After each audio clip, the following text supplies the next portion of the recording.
We have watched a new political situation arriving in the Netherlands over the last week, which is that Geert Wilders, and you'll know him very well, he is now trying to scramble together a coalition to create a right-wing Dutch coalition.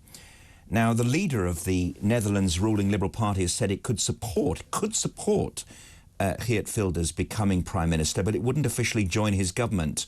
Dylan Jesselgoz Zegerius, who's VVD, and I'm sure my next guest will correct me, give me a mark out of 10 about that pronunciation, who came third in Wednesday's Dutch election, said her party would only support a right-wing coalition from the sidelines in the hope of softening its policies. So I'm going to ask this question of Patrick Timms, who's a political commentator, an expert on the Netherlands, and indeed a Dutch translator to boot, whether actually the sword of Damocles on top of people who were firebrands in opposition now go, all right, it's a bit sobering to be the Prime Minister, I better calm down the old rhetoric, as we've seen with Giorgia Meloni in Italy with her language too, and now she's a friend of the European Union. She's on side with the Ukrainians as well, which didn't look on the card. So Patrick, a warm welcome. Nice to see you. Nice to see you too. Thank you for having me. And I'm going to brush up my Dutch. And what is so fascinating about Dutch is that the quicker they speak it, the more you seem to be able to understand it if you're English.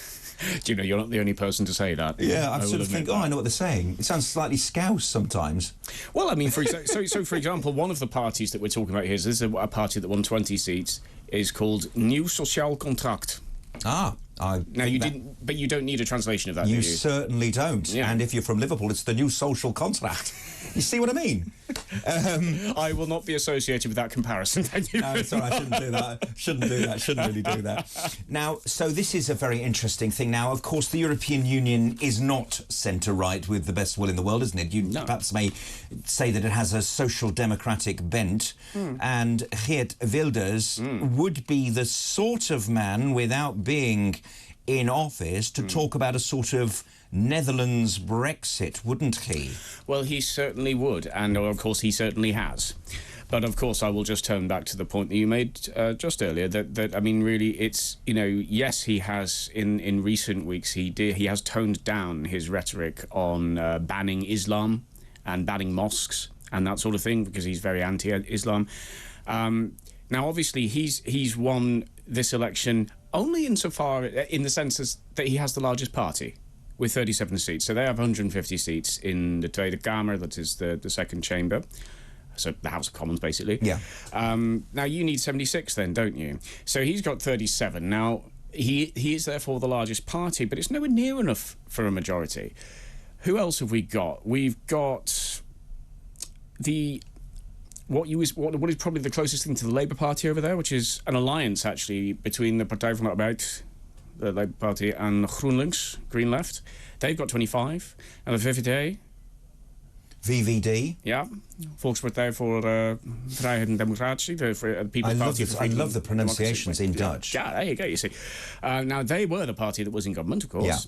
And it was Mark Rutte, who was the Prime Minister. Mark Rutte? Yes, yeah. Who was the Minister-President, basically the Prime Minister. And he's gone. He's gone. And the like of him has gone from Dutch politics too, hasn't it would seem so. And I'll tell you what's interesting about this. Obviously, his government collapsed in sort of June, July, I think it was July, over issues to do with immigration policy and whether or not we can grant, or they can grant, family reunion to certain types of immigrants. Now, they weren't able, because they always have coalition governments in the Netherlands, to form an agreement on that. And so Mark Rutte, he retired from politics completely. He's just gone. He's kind of done a Boris thus far, right?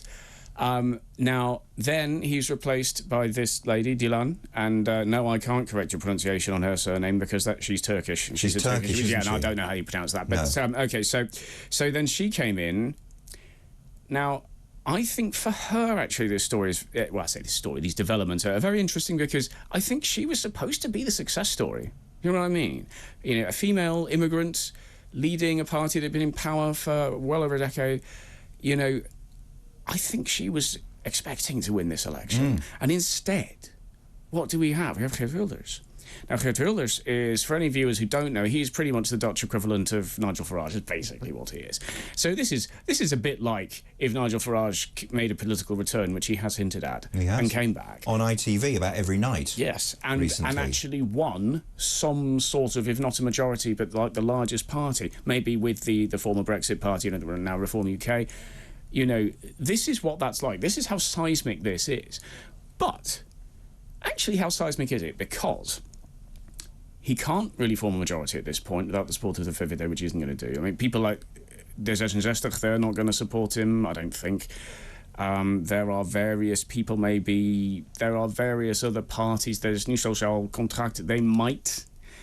But that still leaves him short of 76 seats. So it is possible here, and I will shut up in a second, but it is possible here that what actually happened is the Dutch have effectively voted themselves to have no Prime Minister for a while. Because we have this sort of logjam in the Netherlands' neighbour, Belgium, where they take ages to create a coalition. We have a similar situation in Israel, which always leads to another election. They had a real spate of them, didn't they? They did. So there's another way that a populist leader could play this, couldn't he? Because he won the election, but then he may not end up being the Prime Minister, and then still use the rhetoric, the actual electoral franchise of being, well, I won this election, but I'd rather talk from the sidelines and be a coalition member rather than be the boss. Well, I mean, that's all. Is that possible? Well, that's all he's used to, isn't it? Now, what he has actually said is the other parties, they need to over zijn eigen schaduw heen springen, which is to leap over their own shadow, literally. Okay, so he's saying, look, come on, guys. He said, we're going to govern. I'm going to be the Prime Minister. The trouble is that he can say that all he likes. Yeah. You know, if he doesn't get the support of the others. Now, as you were just saying earlier, the toning down of the rhetoric. So where did they find a balance in the middle? But the key point here is that all of these other major parties, anyway, have always said that it's kind of like a cardinal rule in Dutch politics. Nobody will work with Geert Wilders. Nobody will do it. Now, you may have to have a toning down of that rhetoric as well. Indeed. You know, now maybe they're going to have to, because unless they do that, they're going to have to do when did we have this? October 70? Whenever it was, 1974 sometime, when we had 2 elections in 1 year. In this country? Yes, in this country. Yes. Which was really practically unprecedented. You know, so the reality that the Dutch politics now faces is that unless they're willing to do that, or something similar to that, they're going to have to find a way of accepting this situation. And I think it's too early to say just who is actually going to be willing to do that. Now, they have already started coalition talks. But another point I'll just mention, because I think you wanted to talk about how this would affect Europe as well, the rest of Europe. Yes. Well, OK, so let's just compare it to France, where you have Marine Le Pen.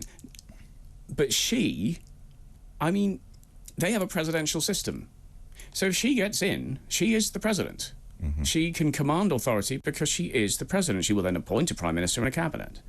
But that's not the way the Dutch electoral system works. So you can win the election, all you like, but actually if you can't get any support behind you, then, as I said earlier, effectively the Dutch have just voted themselves not to have a government. This is the thing. I wanted to bring up the French because, as you say, when you're the president, you are the king. And in France, I just really am a bit concerned that this situation will lead to upheaval right across Western Europe. We have Vincent Bolloré's CNews, and he's the kind of boss of the self-funded organisation, which is, again, a sort of an outlier of news provision, like a lot of news organisations in this country as well, and it's gaining popularity. And we have seen fault lines in Macron's recent rhetoric, where he has surprised a lot of people with his volte-face on various policies and things, and you think, oh, he's going down here, leaving people who may not have voted for Marine Le Pen in the past because they thought she was a bit salty, looking over at Holland, their near neighbours, and thinking, well, maybe it's time for us to vote for this, maybe this isn't scary, and bringing to an end the, should we say, political superiority of the centre-left, the social democratic European Union. Times they are a-changing. Well, they are, and let's be honest. I mean, you've got right-wing populist parties in power in Poland, in Hungary. So, if we look to the east, well, the east is quite politically different, isn't it? But we're now talking about the west here. Yes, but what I'm talking about is the composition of that within the European Union, right? Because they are within the European Union. You see, yes, you're quite right. It's a very different political scene, but yeah, there is precedent. Yes, so I think if I understand the point you're making correctly, what you're saying is that, you know, actually maybe this is spreading towards the west, to the west, yeah, towards the west. And what's going to happen then? I mean, Germany is another big one. But, I mean, what are they called? Alternative for Deutschland. They don't seem to be getting too far. I mean, they've got a bit of a history to deal with here. Well, I think perhaps the less said about that, the better. But yes, you're quite right. Of course they do. Now, we've had populist governments in Spain before. We've also had them in Italy. Okay, you know, so it's not the case that any of this is impossible. I think what this result shows, and what it really comes down to, is that this is a country that actually has quite a high population density, has taken on many migrants due to the same crisis that we've been facing, or similar. They don't have, you know, a sea border to cross as such.